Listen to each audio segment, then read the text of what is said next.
Assalamualaikum warahmatullahi wabarakatuh. Halo, apa kabar sobat podcast dimanapun Anda berada? Semoga senantiasa dalam keadaan sehat walafiat ya. Nah, kali ini bersama saya Rona Patmasari yang akan memandu dialog podcast Pengadilan Agama Pelaihari. Nah, tapi sebelumnya jangan lupa untuk subscribe, like, share, dan komen channel YouTube kita.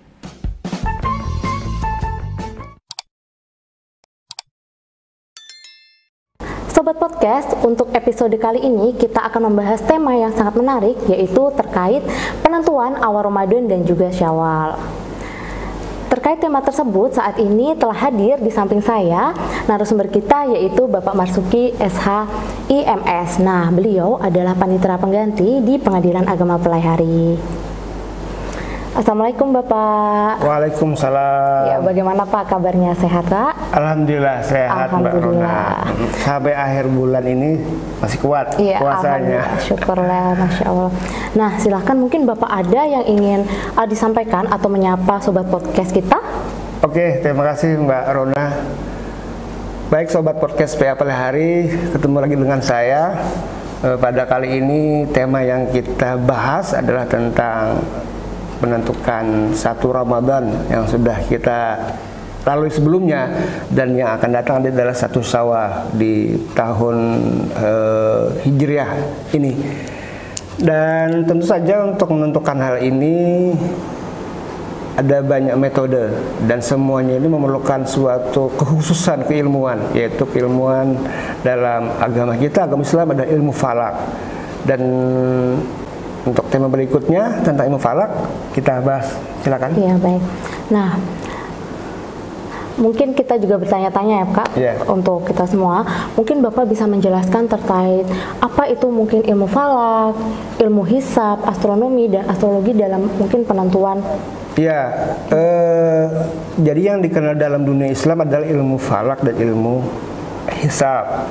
Ya, kalau ilmu falak ini tentang ilmu yang mempelajari tentang lintasan benda-benda langit ya di angkasa sana. Sementara ilmu hisab adalah ilmu yang bagaimana cara menghitung perputaran bulan mengelilingi bumi. Nah, kalau sedangkan ilmu astronomi juga mirip-mirip dengan ilmu falak, tetapi ilmu astronomi ini lebih kepada hal yang umum, menyangkut peredaran benda-benda langit secara umum. Kalau yang ilmu-ilmu yang lain seperti ilmu astrologi ini juga dikenal dengan ilmu nujum. Oh begitu ya Pak ya. Kayak misalnya bagaimana pengaruh benda langit terhadap nasib seseorang. Oh iya, ramalan ya, begitu ya Pak ya, ramalan begitu termasuknya.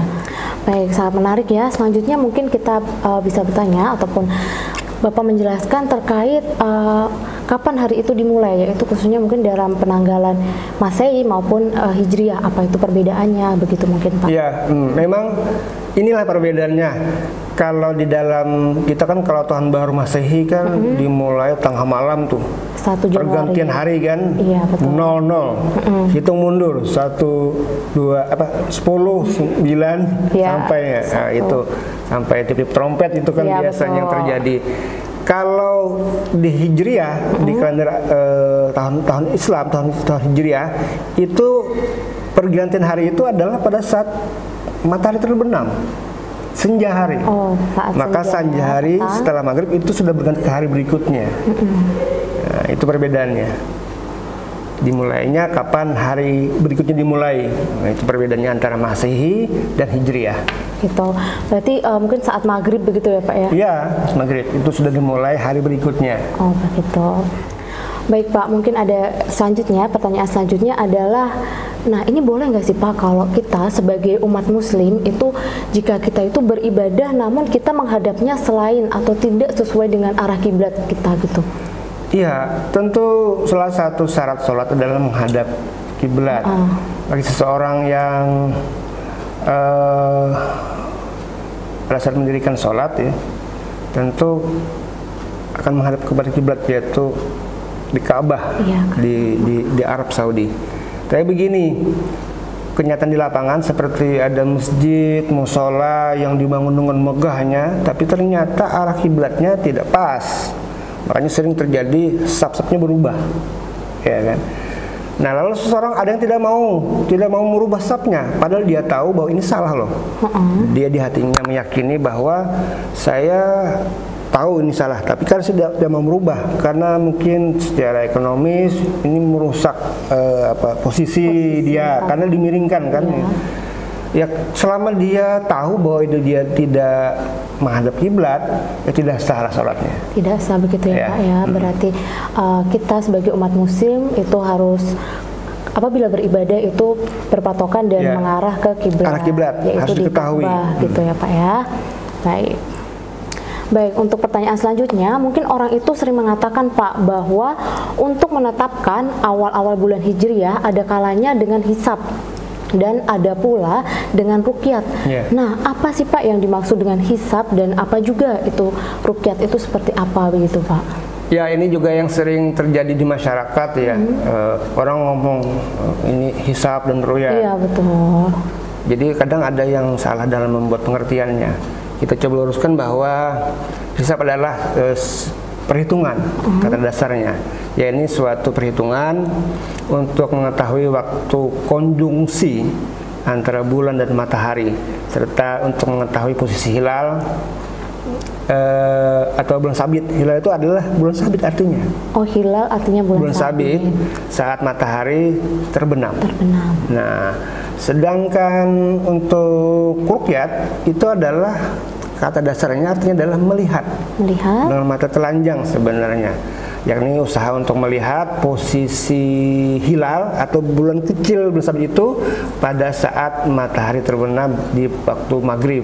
Nah, tetapi sekarang dengan metode yang lebih canggih di zaman teknologi, posisi melihat ini menggunakan teknologi dengan teropong, dengan mungkin dengan akses internet, dengan akses GPS, sehingga lebih akurat dalam menghitung atau melihatnya. Baik. Nah, di Indonesia sendiri nih Pak, itu tuh kadangkala sering terjadi perbedaan penetapan awal bulan Hijriah yang kadangkala itu sendiri menyebabkan polemik tersendiri gitu. Nah, terkait hal tersebut itu sebenarnya apakah sih Pak mungkin ada faktor-faktor yang menyebabkan adanya perbedaan penetapan awal bulan Hijriah tersebut? Ya. Memang di Indonesia sering kita jumpai, kita lalui terjadi perbedaan dalam menetapkan awal bulan Hijriah. Tentu kita tidak bisa menafikan itu terjadi, tetapi sebabnya ada banyak faktor. Yang saya sebut ini hanya dua saja, bahwa yang pertama itu pada saat menggunakan metode hisab ya. Di masyarakat kita itu ternyata hisab itu juga banyak kategori. Ada yang menggunakan hisab yang berkembang itu seperti hisab huruf, kemudian tahqiqi, ada yang menggunakan takribi, ada juga hisab kontemporer. Dan mereka kalau kelompok ini masing-masing mengaku bahwa hisab ini yang lebih akurat. Itu makanya. Yang kedua juga yang bisa menimbulkan terjadi perbedaan awal Hijriah adalah dalam melihat posisi bulan, ruqyat. Ada dua yang sering terjadi perbedaan. Ada yang menggunakan kriteria wujudul hilal. Ya, itu matahari terbenam lebih dahulu daripada bulan. Nah, yang kedua itu dengan kriteria imkan ruqyah 2 derajat. Nah, juga dalam ruqyat juga ada 2 kriteria yang terjadi perbedaan. Nah, itulah yang kadang membuat terjadi perbedaan dalam menentukan awal bulan Hijriah. Begitu ya. Berarti ada perbedaan pandangan maupun metode-metode. Ya, masing-masing meyakininya. Baik, begitu. Nah, pertanyaan selanjutnya nih Pak, mungkin masih berkaitan ya terkait pertanyaan yang sebelumnya. Boleh nggak sih Pak kita itu menetapkan awal bulan Hijriah itu hanya berdasarkan ruqyat atau hanya berdasarkan dengan hisab saja begitu? Ya, sebenarnya boleh. Jadi kalau ada yang memperegangi, saya meyakini hanya dengan ruqyat, boleh. Ada yang juga meyakini dengan hisab saja, boleh. Ya. Karena ruqyat dan hisab ini seperti ibarat satu keping uang ya, dengan 2 sisi yang berbeda. Ya, tapi satu keping. Ya. Satunya itu berlogo ru'yat, satunya lagi berlogo hisab. Nah, dan kalau ru'yat ini memang petunjuk dari Allah Subhanahu wa taala, dari Rasulullah, sedangkan hisab ini adalah petunjuk Allah melalui ilmu pengetahuan. Dan keduanya ini insya Allah sama-sama menuju suatu kebenaran. Nah, masih berkaitan dengan penentuan ruqyat tadi Pak yang Bapak jelaskan. Nah, apabila nih cuaca itu sedang tidak mendukung, misalnya terdapat mendung tebal atau bahkan hujan lebat. Nah, dalam keadaan seperti itu, apakah ruqyat itu bisa memungkinkan gitu Pak untuk tetap dilakukan? Ya, harus tetap dilakukan, Mbak Rona. Seperti yang kita penentuan awal Ramadan tadi, Kementerian Agama Republik Indonesia sudah menetapkan ada 100 titik di Indonesia yang untuk tempat untuk melihat hilal, hilal. Untuk wilayah Tanah Laut kemarin kita laksanakan di Pantai Takisung, kemarin saya juga ikut. Ya memang kondisinya itu juga mendung, nggak kelihatan, ada kabut, ada asap ya. Tetapi bukan berarti karena mendung lo nggak jadi, tetap ya kita ikhtiar usaha, karena bisa saja dengan kehendak Allah pada saat matahari terbenam sekejap mata Allah membuka bersih langit, saja kelihatan hilalnya. Maka dari itu jangan sampai karena mungkin cuacanya mendung, tidak bersahabat, langit gelap, ru'yatul hilal tidak dilaksanakan. Tetap dilaksanakan, karena itu bagian dari ikhtiar. Dan kalau Allah Subhanahu wa taala menghendaki sekejap, sekian detik bersih langit bisa kelihatan. Maka dimulailah kita awal bulan berikutnya kelihatan. Baik, berarti intinya itu tetap harus dilakukan dengan ikhtiar begitu ya Pak. Betul. Ya. Nah, selanjutnya yang ingin saya tanyakan itu bagaimana Pak pelaksanaan Ruqyatul Hilal khususnya di Indonesia ini Pak? Ya, karena kita ini mayoritas beragama Islam di Indonesia, tentu dalam menentukan awal bulan Hijriah jangan parsial, jangan masing-masing.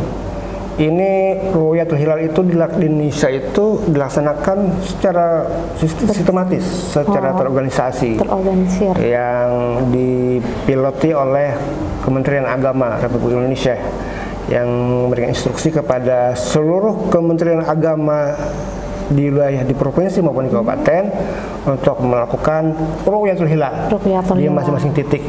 Ya, tahun ini kita sudah mendapat informasi bahwa ada 101 titik tempat untuk melihat hilal di Indonesia.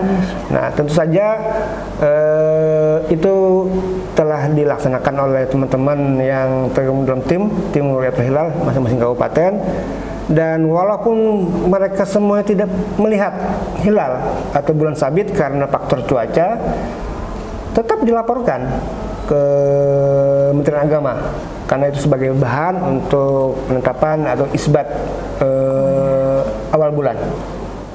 Baik Pak, selanjutnya masih menyambung terkait penetapan awal bulan Hijriah. Sebenarnya siapa sih Pak pihak atau siapakah gitu yang berwenang untuk menetapkan awal bulan Hijriah itu jatuh pada kapan gitu? Ya, begini Mbak Rona.